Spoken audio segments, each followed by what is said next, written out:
इंदसदवंदियाणं तिहुगणहिदमधुरविसदवकाणम् अन्तातीतगुणाणं नमो जिनाणं जिदभवाणं। कुंदकुंदाचार्य भगवान की जय। पंचास्तिकेमध्ये गाथा नंबर 96 बघत होतो आपण। काय सांगितलं होतं? धर्म अधर्म आणि आकाश द्रव्य ह्यांचा एक क्षेत्रावगाही संबंध आहे। कुठल्या न्यायाने? म्हणून त्यांच्यामध्ये एकत्व आहे हे व्यवहारने, आणि निश्चय न्यायाने सांगितलं त्यांच्यामध्ये भिन्नत्वच आहे, कारण त्यांचं लक्षण भिन्न भिन्न आहे, त्यांचं अस्तित्व भिन्न भिन्न आहे। त्याच्यासाठी थोडंसं एक उदाहरण छान घेतलंय वर्णिजींनी, वाचते। धर्म अधर्म और लोकाकाश, नाही गाथा म्हणते पहिल्यांदा। धम्मा धम्मा गासा अपुध भूदा समान परिमाणा उधगुवलद्ध विशेषा करेंती एकत्तमन्नत्तम। धर्म अधर्म आणि आकाश हे अपृथकभूत आहेत, समान परिमाणवाले आहेत, म्हणून त्यांच्यामध्ये एकत्व आहे। आणि पृथक उपलब्ध होतात, विशेष म्हणजे त्यांच्यामध्ये भेद आहे, म्हणून त्यांच्यामध्ये अन्यत्व सुद्धा भासित होतं। म्हणजे कुठल्या अपेक्षेने अन्यत्व आहे? तर स्वरूप अस्तित्व भिन्न भिन्न असल्यामुळे अन्यत्व आहे निश्चयाने, आणि प्रदेश एक आहेत या अपेक्षेने एकत्व आहे व्यवहारने। धर्म अधर्म और लोकाकाश ये समान परिमाण वाले हैं। जहाँ तक सब द्रव्य है उतने का नाम लोकाकाश है। जितना बड़ा लोकाकाश है उतना ही बड़ा धर्म द्रव्य है, उतना ही बड़ा अधर्म द्रव्य है। नाप की दृष्टी से देखो तो तीनों एक बराबर है। जेवढ्या भागामध्ये लोकाकाश आहे असंख्यात प्रदेशी, तेवढ्याच भागामध्ये धर्म अधर्म द्रव्य सुद्धा आहेत। त्यांचं त्यामुळे परिमाण एकच आहे। अमूर्त स्वभाव की दृष्टी से देखो तो वे तीनों एक बराबर है। तिन्ही पण अमूर्तिक आहे, तिन्ही असंख्यात प्रदेशी आहेत आणि समान परिमाण वाले आहेत। संपूर्ण एक क्षेत्रावगाही व अमूर्त स्वभावी होने से एकत्व को प्राप्त होने पर भी ये वास्तव में अपने अपने रूप को लिए हुए है और पृथक पृथक अपना सत्व रखते हैं। म्हणजे त्यांचं अस्तित्व, त्यांची सत्ता भिन्न भिन्न आहे, जरी एकाच ठिकाणी आहेत तरी सुद्धा एकमेक रूप नाहीत। व्यवहार दृष्टि से, स्थूल दृष्टि से समान परिमाण होने के कारण और एक ही जगह रहने के कारण इनमें एक समानपना पाया जा रहा है, लेकिन वास्तविक दृष्टि से इनका स्वरूप न्यारा न्यारा है। म्हणून एकाच ठिकाणी राहणारे अनेक जण असले तरी सुद्धा सगळ्यांचं स्वरूप भिन्न भिन्न आहे। एका घरामध्ये सगळे राहणारे सगळे सेम नसतात। प्रत्येकाचे परिणाम वेगळे वेगळे, प्रत्येकाचा उदय वेगळा वेगळा। धर्म द्रव्य तो गति का कारण है, अधर्म द्रव्य स्थिति का कारण है, आकाश द्रव्य अवगाह का कारण है, और इनका प्रदेश भी विभक्त है। निश्चय दृष्टीने यांच्यामध्ये म्हणून अन्यत्व आहे। एक स्थूल उदाहरण देत आहेत एकत्व आणि अन्यत्वावर। जैसे एक ही घर में 10 आदमी रह रहे हैं, पर उन 10 का परस्पर में एक का किसी से मन नहीं मिलता। वडिलांचे विचार वेगळे, आईचे विचार वेगळे, पोरांचे वेगळे, सासू सासऱ्यांचे वेगळे, सगळ्यांचे विचार एकमेकांशी मिळत नाही। भलेही एका घरात राहतात तरी सुद्धा कसं काय राहता हो? म्हणजे जिथं विचार मिळत नाही त्यामुळं मग घरामध्ये भेद पडतो। म्हणून घरं तुटतात म्हणा, घरं दुभंगतात। 10 का परस्पर में एक का किसी से मन नहीं मिलता। ते कौरव कसं राहत असतील 100 जण? त्या 100चे 100 बायका, त्यांची पोरं 100 शेकडो, ते गांधारी आणि ते सासू सासरे सगळे एकत्र कसं राहतात ना? का सगळ्यांचे वेगळे वेगळे राजमहल होते? सगळे एकत्रच होतं। हां, मग त्यांचं कसं विचार जुळत होते असं मला म्हणायचं। आज तुमचे 1 आणि 2 टिकत नाही एकत्र। चक्रवर्तीच्या बायका बायका राहत होत्या ना सगळ्या एकत्र. हा, कसं राहत होते? चक्रवर्तीच्या 96,000. कसं राहत होते? 96,000 बायका राहत होत्या. कशाला म्हणते 96,000? आपल्याकडे 9 आणि 5 आणि 6 पोरं सुद्धा घरामध्ये एकत्र राहणार नाहीत. म्हणजे कशी होती विचारसरणी पूर्वी? म्हणजे मोठ्यांच्या मताला आदर होता, किंवा एकमेकांचा परस्परामध्ये मान होता. काय म्हणला तुम्ही? आदर देत होते. त्यामुळं सहन करण्याची शक्ती होती. हा, हे सांगितलं त्यांनी. त्यामुळं मनाविरुद्ध झालं तरी एक जण मागं सरकणार. तुमच्याकडं कोणाला मागं सरकायची तयारी नाही, त्यामुळं सगळे पुढं जाणार. जावा घराच्या बाहेर म्हणतात मग. पुढं सरकत बाहेर पडलेले असते. तो एक का किसी से मन नहीं मिलता, तो जैसे यहाँ कहा करते हैं कि एक घर में रहते हुए भी ये सब न्यारे न्यारे ही है, मन ही नहीं मिलता. यह एक मोटी बात कही जा रही है. ऐसे ही ये धर्म अधर्म लोकाकाश एक प्रमाण वाले हैं, एक ही जगह रह रहे हैं. परिवार के आदमी फिर भी एक जगह नहीं है. उनका शरीर न्यारा न्यारा है, क्षेत्र न्यारा है, पर यहाँ तो ये तीनों अमूर्त पदार्थ एक जगह रह रहे हैं. समजलं का? उदाहरण स्थूल घ्यायचं आहे. म्हणजे एका घरामध्ये राहणाऱ्यांचे क्षेत्र तर वेगळं वेगळं आहे, त्यांचे असंख्यात प्रदेश वेगळे वेगळे, पण धर्म अधर्म आणि लोकाकाश तर सगळे संपूर्ण रूपाने एकाच क्षेत्रात राहतात, तिघं पण. फिर भी किसी का रूप किसी से मिलता नहीं है. जैसे पानी में मिट्टी का तेल डाल दिया जाए तो एक जगह होकर भी वह पानी अपने ही स्वभाव को लिए हुए है, तेल अपने स्वभाव को लिए हुए है. मन नहीं मिलता, अर्थात उनका स्वरूप नहीं मिलता. तो ये तीन द्रव्य विभक्त प्रदेशी है और विशेष रूप से पृथक उपलब्ध है. इस कारण ये जुदे जुदे ही है. काय सांगायचा भाव समजला ना? की सगळे द्रव्य जरी एकत्र आहेत तरी सुद्धा एकमेक रूप नाहीत. म्हणून तेल तेलात आहे, पाणी पाण्यात आहे, जरी एका क्षेत्रात आहे तरी सुद्धा ते एकमेक होत नाहीत. म्हणून आजकाल काय सांगितलं, घरामध्ये सगळे एकमेकांचं पटत नाही तर त्याच्या निमित्तामध्ये कोणी आत्महत्येचा प्रयत्न करतो. म्हणून काल परवा झालेले इन्सिडन्स काय आहे, म्हणजे कधी झालंय माहीत नाही, मी काल वाचली न्यूज. सोलापूरमध्ये वळसंकर नावाचे न्यूरोसर्जन होते, फार फेमस, फार हुशार, फार प्रसिद्ध.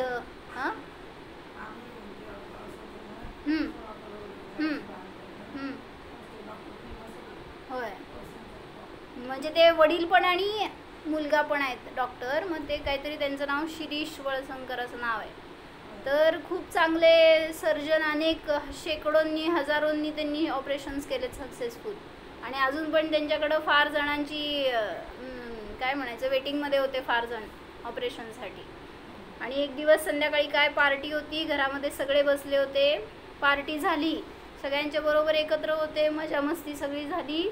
रूमवर गेले, रूममध्ये जाऊन स्वतःला गोळी मारून घेतली मुलाने.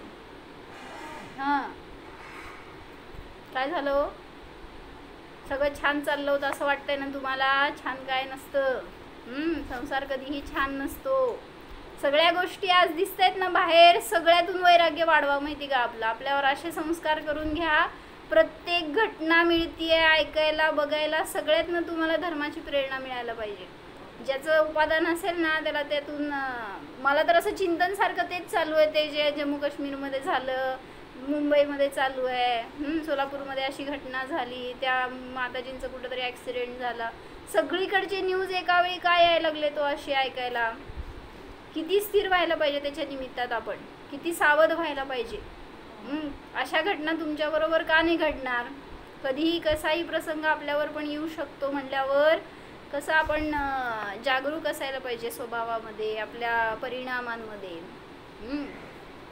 म्हणजे ते फोटो दाखवला काश्मीरमध्ये गेलेले फिरायला म्हणून सगळे कपल्स, तिथले आतंकवादींनी अचानक हमला केला आणि त्यांनी फक्त विचारलं तुमचा धर्म कुठला आहे.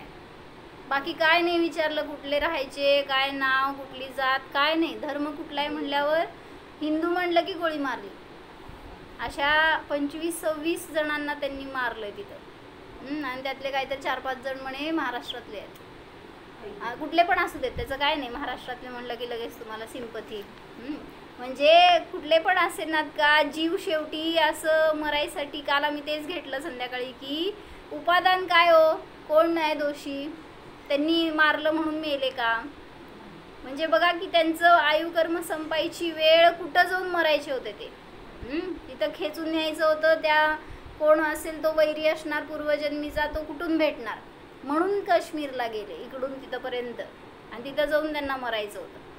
म्हणजे शेवटी. आणि ती नवीन नवरी असेल बरोबर, तिच्या हातात लाल बांगड्यांचा चुडा, ते सगळे कपडे तसे, आणि ती त्या मेलेल्या प्रेताजवळ बसली होती तिच्या नवऱ्याच्या. काय म्हणून गेले असणार आणि काय भोगावं लागलं. म्हणजे कशासाठी सांगत होते की असं प्रत्येकाचं मन वेगळं आहे, प्रत्येकाचे उदय वेगळे आहेत, आणि सगळे एकत्र भेटलोय, काय होणार हो. म्हणून भांड्याला भांडे वाजते संसारामध्ये. म्हणून संसार हा कधी चांगला नसतोच. धर्म असेल तर कुठेही असा संसार हा सुखाचा होणार, पण जर धर्मरहित असणार परिणाम, तर नियमाने एकमेकांचे मतभेद चालू राहणार. मग तसं सांगताय तिथं की हे धर्म आकाश द्रव्य किती बिचारे चांगले म्हणायचे. सगळे एकत्र राहतात, पण एकमेकांना जरा बी त्रास देत नाहीत, मारामारी करत नाहीत, आणि आपल्या स्वभावाला सोडत नाहीत. म्हणून जरासं त्या अचेतन द्रव्यांकडून सीख घ्यायला पाहिजे आपण. ते जसं तुमचं काय चालायचंय चालू द्या, आम्ही आमच्या स्वभावामध्ये राहणार. तसं तुम्ही का नाही राहत. आपण असं राहिलो तर किती सोन्याचा संसार होईल बघा. सगळीकडं रामराज्य. होप सो होईल असं. आपल्याला ॲटलिस्ट हे बाहेरचे इन्सिडन्स बघून तरी सावधानता येईल, त्याच्यावरून तरी आपण पोळल्यावर तरी काय म्हणते फुंकून पिलं जाईल. म्हणून सगळ्या घटनातून आपल्यासाठी बोध घ्या. एकता व भिन्नता बताने का हितकारी तात्पर्य. इसका तात्पर्य यह हुआ कि जैसे यह जीव द्रव्य पुद्गल आदि 5 द्रव्यों के साथ और शेष अन्य जीवों के साथ एक क्षेत्रावगाह रूप से रहता है, यो व्यवहार से यहाँ एकत्व समझ में आ रहा है, फिर भी निश्चय से सबके अपने अपने धर्म जुदे जुदे हैं, अतएव उन सब से मैं भिन्न हूँ.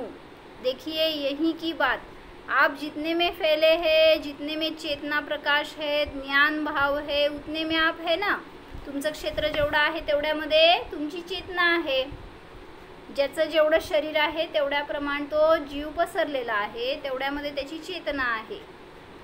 उस क्षेत्र में ही यह शरीर है, उसी क्षेत्र में धर्म द्रव्य है, उसी क्षेत्र में आकाश द्रव्य है, और आपके शरीर में जो असंख्यात जीव बस रहे हैं, और असंख्यात जीवों की ही बात क्या, इस शरीर में निगोद जीव भी बस रहे हैं, तो अनंत जीव भी उसी जगह में अवगाह लिए हुए हैं.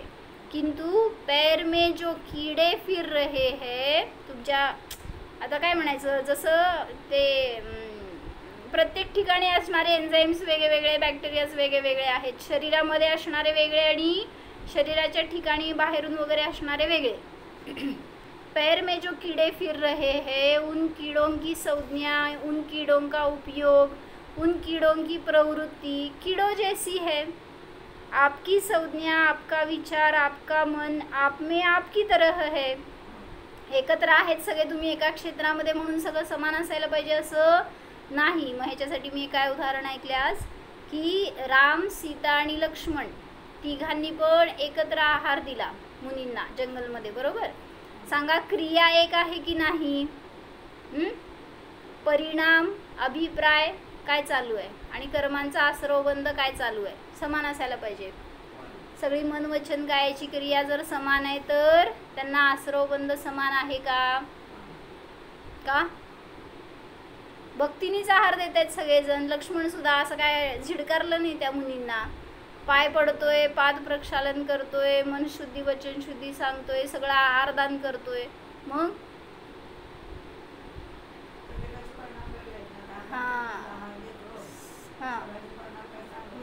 बरोबर. तर त्यात त्यांनी सांगितलं अभिप्राय भिन्न होते, म्हणून सांगितलं राम भलेही त्या रावणावर बाण सोडतोय, युद्धाच्या अपेक्षेने जाऊन तिथं समोर उभारलाय, तरी सुद्धा प्रतिसमयाला निर्जरा चालू आहे, समोर निर्जरा, शाहीक सम्यक दृष्टी आहे. आणि जो हा लक्ष्मण आहे तो भलेही भक्तिपूर्वक आहार देतोय, तरी सुद्धा आसरव बंद चालू आहे. का? नरकाला जाणारा जीव आहे. आणि इकडं सीता त्याच वेळी ती पण सगळ्या त्याच क्रिया करते, पण तिचं आसरव बंद देवगतीच्या योग्य चालू आहे. म्हणजे सांगायचं आहे सगळ्यांचं कार्य दिसतंय तर एक, पण क्रिया एक आहे, मन वचन कायचं सगळं व्यापार समान चालू आहे, म्हणून समान प्रकारचा आसरव बंद होईल असं नाही. म्हणून भिन्नता सांगायची आहे. सगळे द्रव्य जरी एकत्र राहत आहेत तरी सुद्धा प्रत्येकाचं परिणमन भिन्न भिन्न आहे. बोला. अभिप्राय एक असून सुद्धा असंख्यात लोक प्रमाण भेद किती असेल माहित नाही, पण ते बरोबर आहे की जितक्या व्यक्ती तितक्या प्रकृती म्हणतो आपण. नाना जीवा नाना कम्मम नाना लधी हवे नियमा, काय म्हणा की ना, हे जीव नाना कर्म नाना लब्धी नाना विध कही, एवढंच येते, पुढचं येत नाही मला पण.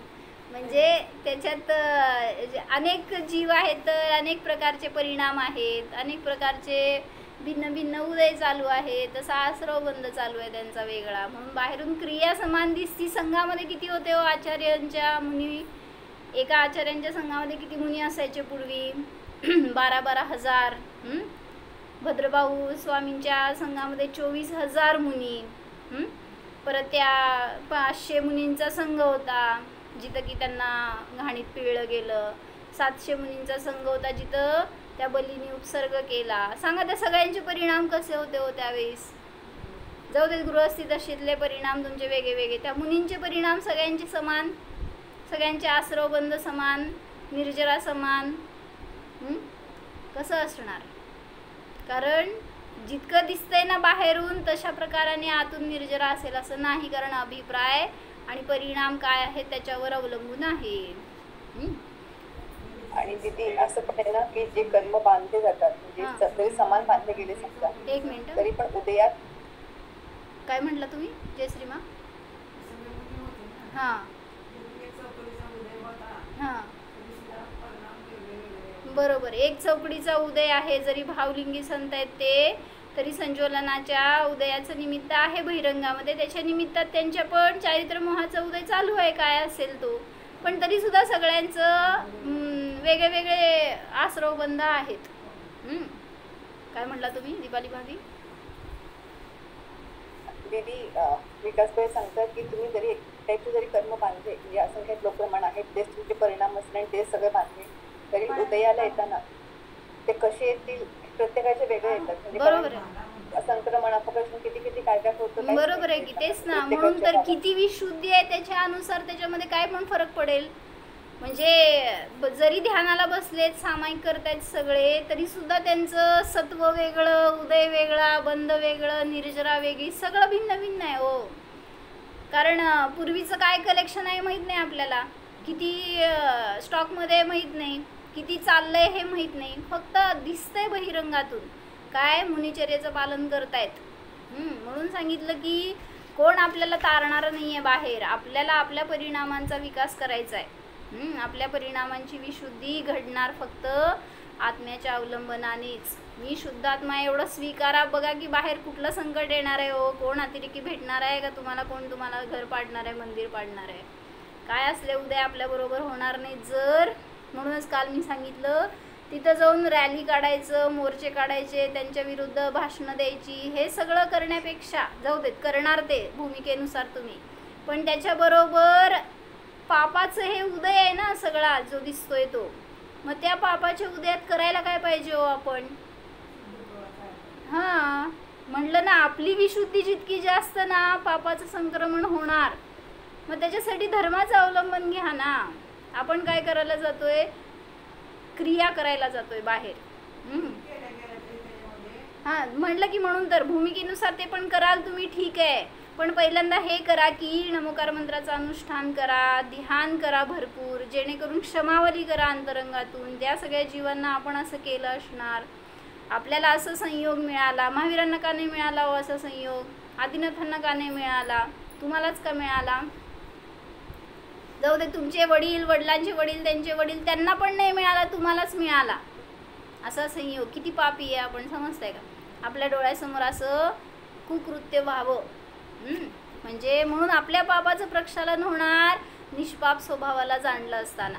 आपल्याला असला संयोग पण मिळणार नाही. समजून घ्या, आत्ता पण तुम्ही पुण्यवान आहे बरं का. ह्याच्या पुढं तर अजून जन्मणारे सगळे भयंकर परिस्थिती आहे बाहेर. असं काल मी माझ्या एका भावाशी बोलत होते मुंबईमधल्या, तर त्याला असं म्हणलं मी जरा असं धर्माची प्रेरणा देण्यासाठी, म्हणजे ते चाललं होतं जरा मुंबईचं प्रकरण काय आहे विचारत होते, विलेपार्लेचं मंदिराबद्दल. मग त्याला म्हणलं, बघ म्हणलं किती धर्माची आज ऱ्हास होत चाललाय, किंवा लोकांना आज धर्माचं क्षेत्रसुद्धा नको वाटायला लागलंय. म्हटलं आपल्यापर्यंत तर ॲटलिस्ट मिळालंय तर धर्म म्हणजे काय आहे. जाऊ देत, लोक नुसतं मंदिरात दर्शन करतात आणि म्हणतात आम्ही धार्मिक आहे म्हणून. उद्या ही तर परिस्थिती किती राहणार आहे हो. म्हणजे घाबरा, ॲटलिस्ट पापाचं भय तर वाटू द्या की आत्ता आपल्याला असा उदय आहे, आपल्या पुढची पिढी, त्याच्या पुढची पिढी काय असणार हो. म्हणजे तुम्हाला किती बघवणार की तुमची मुलं दुःखात राहतील, त्यांची मुलं भयंकर त्रासाला सहन करतील. कसं बघू शकणार तुम्ही? म्हणून म्हणलं पहिल्यांदा आपल्यामध्ये धर्म रुजवा. इतकं निर्मळ परिणामांनी भक्ती असावी भगवंतांच्या विषयी, स्वतःच्या विषयी, की त्याचं फळ आपल्याला असे उदय मिळणार नाही. ॲटलिस्ट आपलं तरी आपण स्वतः सुरक्षित राहणार आणि आपले जे काय असतील इष्ट परिवारजन वगैरे ते सुरक्षित राहतील. म्हणून आपल्याकडून तरी याचं इतरांना पण बोध मिळेल असं करायला पाहिजे. आपण पण तेच करतोय जे बाहेरचे करतायत. त्यांनी मारलं, त्यांनी पाडलं, आपण पण करणार. असं केल्यावर काय होणार आहे हो. जाऊ आपला विषय नाही आहे म्हणते. काय करायचं मग? आपल्या परिणामांना सावध ठेवा. मनपूर्वक क्षमावली करा त्यांची. आणि करायचंच वाटलं तर इथं बसून तुम्हाला विधान करा, पूजन करा, ज्याच्यातून पवित्रता वाढावी परिणामामध्ये, एवढं असं कार्य करा. आणि त्या जीवांविषयी फक्त क्षमाभाव एवढंच ठेवू शकतो. बाकी आपण दुसरं काय करू शकत नाही. त्यांचं परिवर्तन करायचं नाही आहे, करू शकत नाही. आता तुम्ही बोलल्यावर म्हणला तर बरं वाटेल. हे जीवनाना कर्म नाना लब्धी नाना विध कहा. म्यूट काढा हो. हे आहे ना, यह चित्त में श्रद्धान मेरी शक्ति है स्वयमेव ही. नाही नाही नाही ते नाही. हे जीवनाना कर्म नाना लब्धी नाना विध कही अतएव ही निज पर समय के साथ वर्जित वाद भी. असं पण नाही आहे बहुतेक. ते ह्याच्यामध्ये जे आलं ना कुंद कुंद शतकमध्ये, त्यांनी काहीतरी वेगळं खालचं ट्रान्सलेट केलं आहे, बघावं लागेल. बरं असेल. चला, भाव समजून घ्या की सगळे जीव एकत्र आहेत म्हणून सगळ्यांचे परिणाम, सगळ्यांचे उदय समान असतात असं नाही. तसंच हे 3 द्रव्य एका क्षेत्रात आहेत म्हणून त्यांचं सगळं समान असायला पाहिजे असं नाही. फक्त क्षेत्र प्रदेश समान आहेत, अमूर्तिकता समान आहे, पण तरीसुद्धा त्यांचं स्वरूप, अस्तित्व वगैरे भिन्नच आहे. भिन्न भिन्न स्वरूप को लिए हुए है. जीवों की परस्पर भिन्नता. भैया परिवार में तो सभी प्रकट भिन्न नजर आते हैं. यह इस शरीर में रहने वाला मैं, यहाँ दूसरे शरीर में रहने वाले दूसरे जीव, यो भिन्न भिन्न शरीरों में रहने वाले ये भिन्न भिन्न जीव है. आपको थोड़ा फोडाफुसी हो, कुठंतरी जखम झाली, फोड झाले, जय श्री माँ, तर आप ही उसकी वेदना को सहेंगे. दूसरा कोई प्रेमी हो तो चूंकि आपको विषयभूत बनाकर उसने राग परिणमन उत्पन्न हुआ, तो वह अपने राग परिणमन से दुखी होगा, न कि आपकी फोडाफुसी के निमित्त से. कळते का काय सांगायचं आहे? तुम्ही दुःखी झालाय, तुम्हाला जखम झाली, त्रास होतोय म्हणून, आणि तुमचे जे इष्ट परिवारजन आहेत ते तुमच्याकडे बघून ते पण दुःखी झालेत का हो? त्यांना त्रास होतोय का फोड्याचा? त्यांना रागाचा त्रास आहे. त्यांना तुमच्याविषयी राग आहे ना, म्हणून ते दुःखी आहेत.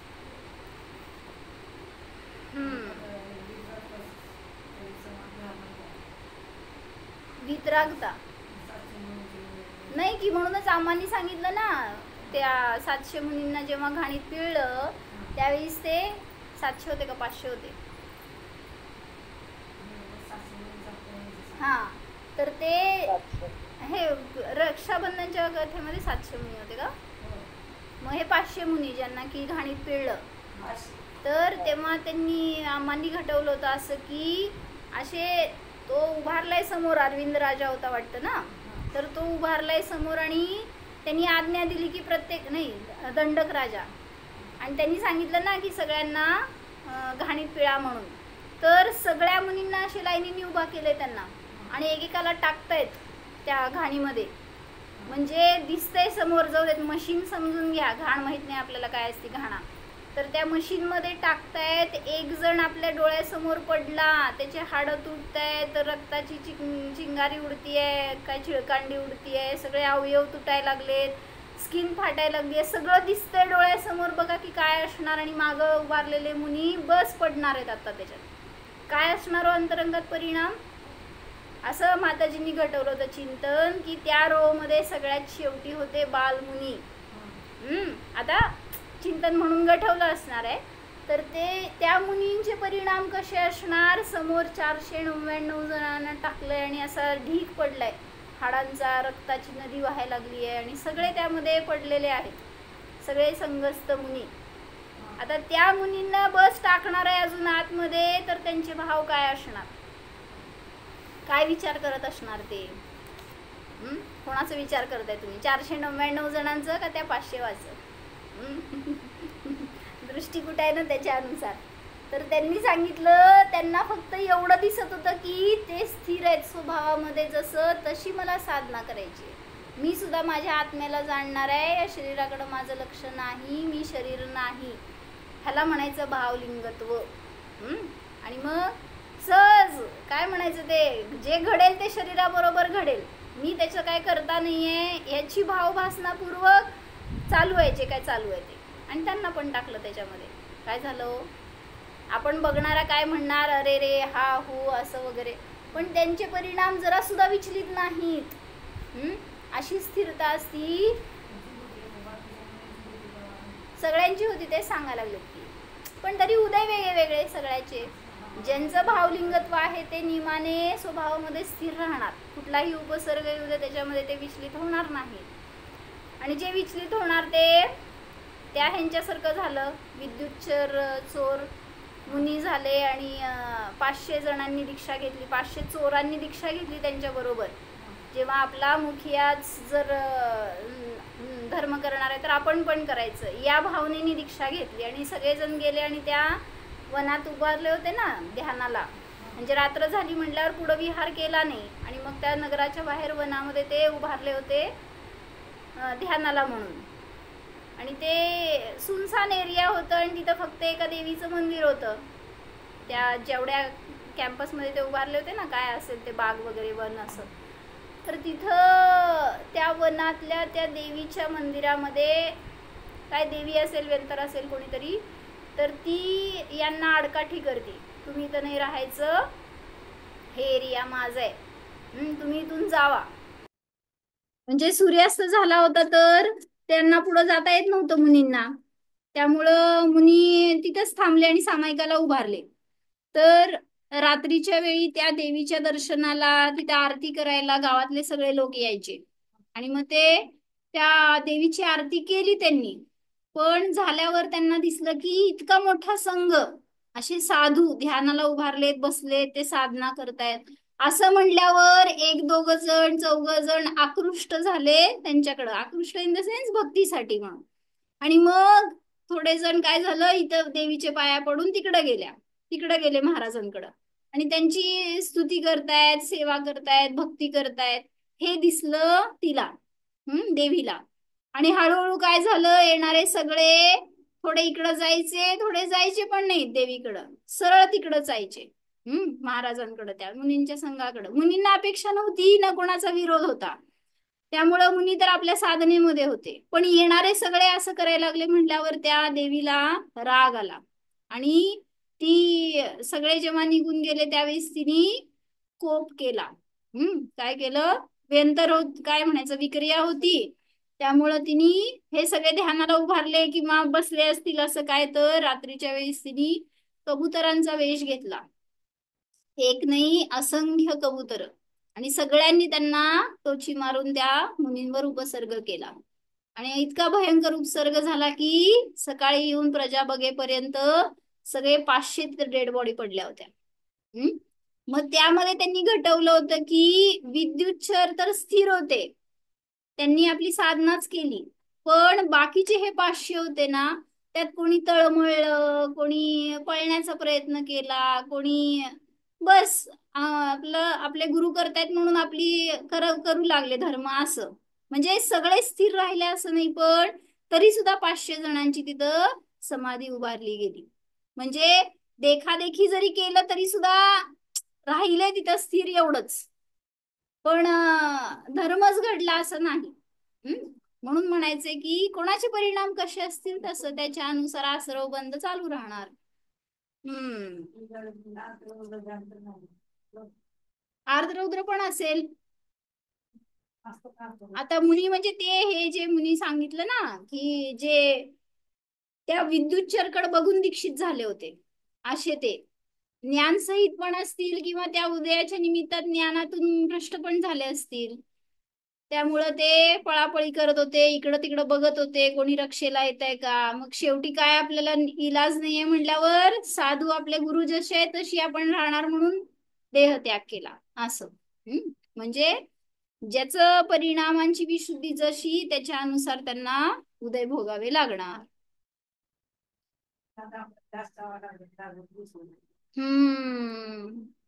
दास चावायला काय करायचं म्हणते?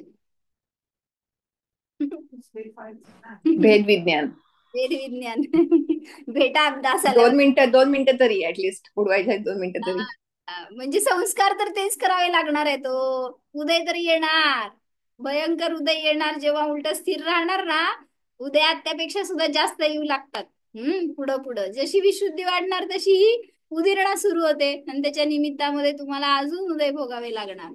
म्हणून तुमच्या परीक्षेच्या वेळी च्युत झाला तर काय उपयोग. म्हणून स्थिर राहा. हेच आहे ओ मार्ग, हेच उपाय आहे. तुम्ही काय दुसरं कुठल्याही पद्धतीने जावा, फक्त लॉंगकट होईल एवढंच. शॉर्टकट पाहिजे असेल तर एकच आहे, काय, बाहेर जाऊ नका, आत या. मी करता नाहीये, भोगता नाहीये, मी तर ज्ञाता आहे ह्याची जाणीव करा, तर कुठले उदय आपल्याला त्रस्त करणार नाहीत. बर, थोडस प्रकरण राहिलेलं आहे कालचं, ते टीका पूर्ण करते मी. काल काय वाचलं होतं की ज्याप्रमाणे हा जीव उद्गलादी 5 द्रव्यांच्या बरोबर एकत्र राहतोय म्हणून एकत्व आहे, तसंच शेष जे अन्य जीव आहेत त्यांच्याशी सुद्धा एक क्षेत्रावगाहीपणा असल्यामुळे व्यवहाराने एकत्व आहे. पण निश्चयाने सर्व द्रव्य आपल्या आपल्या स्वभावात राहतात आणि त्यांच्यापासून हा ज्ञानवाला जीव भिन्न आहे म्हणून त्याच्यामध्ये अन्यत्व आहे. मग हे जीवावर घटवून सांगितलं. तसंच धर्म, अधर्म आणि लोकाकाश हे द्रव्य एक क्षेत्रावगाही असल्यामुळे अभिन्न आहेत, समान परिमाणवाले आहेत आणि त्यामुळं म्हणून त्यांच्यामध्ये उपचरित असद्भूत व्यवहारण्याने एकत्व आहे. पण निश्चयाने त्यांचं लक्षण, गती, स्थिती आणि अवगाह रूप वेगवेगळं आहे, त्यामुळं त्यांच्यामध्ये नानात्व सुद्धा आहे. एवं धर्म अधर्म लोकाकाशानाम एकत्व अन्यत्व कथन रूपेण तृतीय स्थले गाथा सूत्रम गतम. 96 गाथेची जयसेनाची टीका आहे ना, त्याच्या पुढं राहिलेलं प्रकरण वाचतोय. उत्थानिक आहे पुढच्या गाथेची, ऍक्च्युली ही वाचताय का दीपाली भावी? अशा प्रकारे धर्म अधर्म लोकाकाशांचं एकत्व आणि अन्यत्व सांगण्याच्या रूपाने 3ऱ्या स्थळामध्ये एक गाथासूत्र सांगितलं. इति पंचास्तिकाय, मिळालं?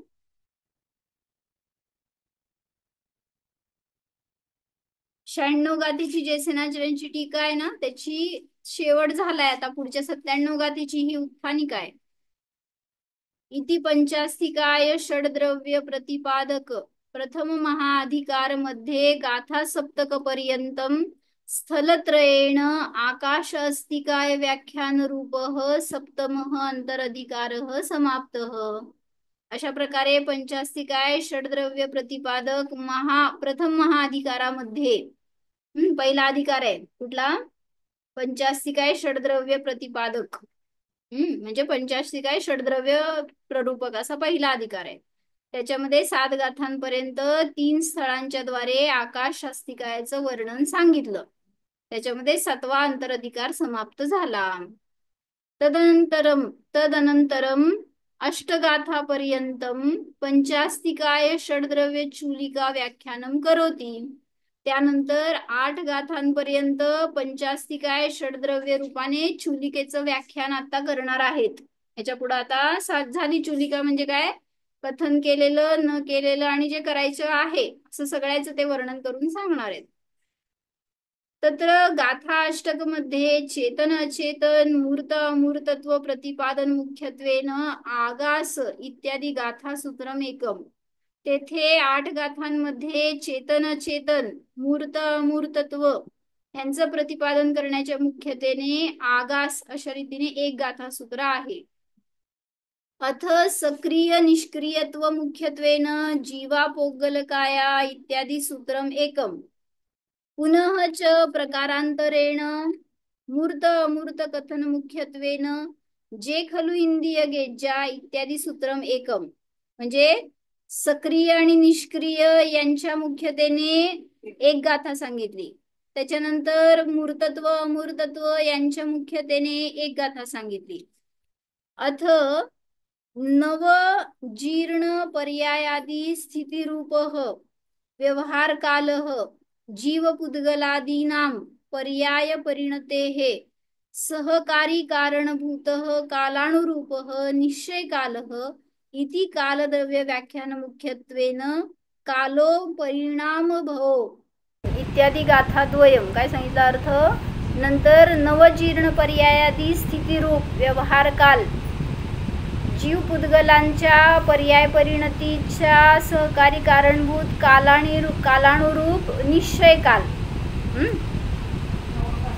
नवजीर्ण पर्याय नवीन आणि जुनी अशा पर्यायाची स्थितिरूप व्यवहार काल आहे. आणि जीव पुद्गलादिकांच्या पर्यायाच्या परिणतीमध्ये सहकारी रूप असा कालानुरूप निश्चय काल. म्हणजे व्यवहार काल म्हणजे नवीन जुना अशी प्रकारची परिणती आणि निश्चय काल म्हणजे ॲक्च्युली वर्तन आहे परिणमन. तर तो निश्चय काल अशा रीतीने कालद्रव्याच्या व्याख्यान मुख्यतेने 2 गाथा आहेत. तस्य एव कालस्य द्रव्य लक्षण संभवात द्रव्यत्वम द्वितीयादि प्रदेश अभावात अकायत्वम इति प्रतिपादन मुख्यत्वेन एदे कालागासा इत्यादी सूत्रमेकम. त्याचंच त्या कालद्रव्याचंच द्रव्याचं लक्षण संभवत असल्यामुळे म्हणजे कालद्रव्यामध्ये द्रव्यत्वाचं लक्षण संभवतं. काय लक्षण आहे द्रव्याचं? सद्रव्य लक्षणम उत्पादवे द्रव्ययुक्तम सत आणि गुणपर्यवत द्रव्यम हे सगळी लक्षणं त्याच्यामध्ये घटित होतात म्हणून त्याला द्रव्यत्व आहे. द्वितीय आदी प्रदेशाचा अभाव असल्यामुळे कालद्रव्याला अकायत्व आहे म्हणजे बहुप्रदेशी नाही. बरोबर, म्हणून त्याला अकाय म्हणलं. अशा प्रतिपादन मुख्यतेने एक गाथा आहे. अथ पंचास्तिकाय अंतर्गतस्य केवल ज्ञान दर्शन रूप शुद्ध जीवास्तिकायस्य वीतराग निर्विकल्प समाधी परिणती काले निश्चय मोक्ष मार्गभूतस्य भावना फल प्रतिपादन रूपेण एवं पवयन सारम इत्यादी गाथाद्वयम.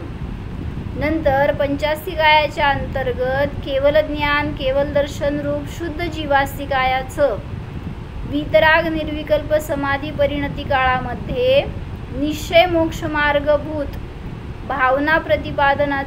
भावनाचं फळ प्रतिपादन करण्याच्या रूपाने 2 गाथा सांगितलेल्या आहेत.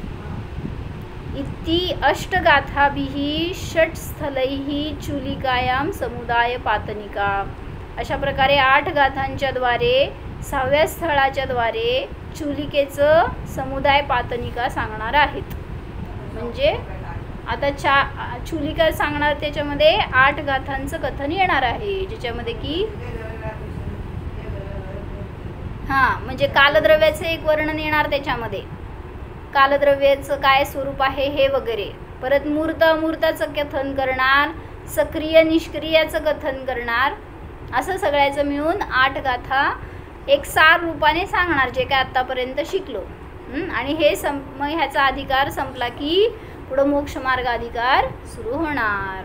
म्हणून आता मोक्षाला जायची तयारी करा.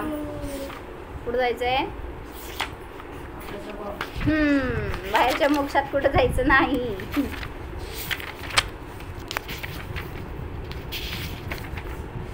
नवपदार्थ अधिकार पुढच्या अधिकाराचं नाव आहे नवपदार्थ अधिकार.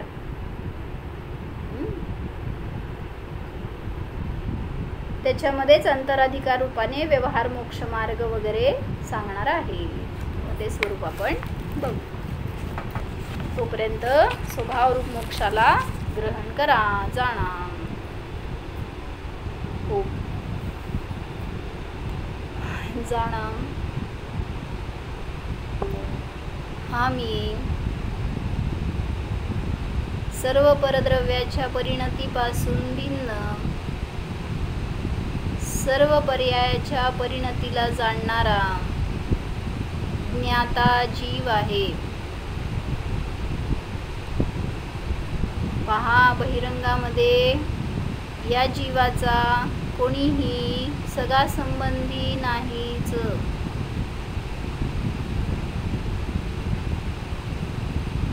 हे शरीर देखील माझे नाहीच. त्यामुळे मला मृत्यूचे भय नाहीच जाणा. मी तर अमर स्वरूपी आहे, निर्भय स्वरूपी आहे, अजरामर आहे.